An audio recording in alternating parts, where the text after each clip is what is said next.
kot dia jalan. Kelih je ada tepuk nak. Apa? Lama doi ke. Ni baca-baca je kan. Ada duit jalan. Ha? Dia tanya kau pengen hojo benar dia berat dah.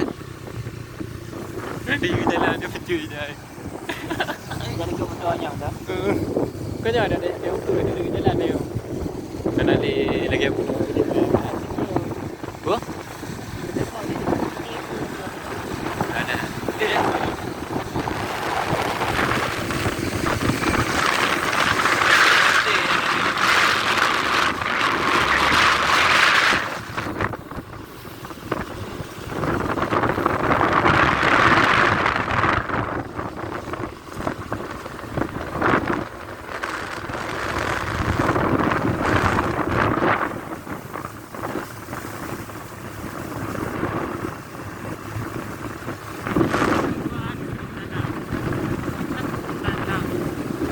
Hujan guys, kamu kah habis bulu kah?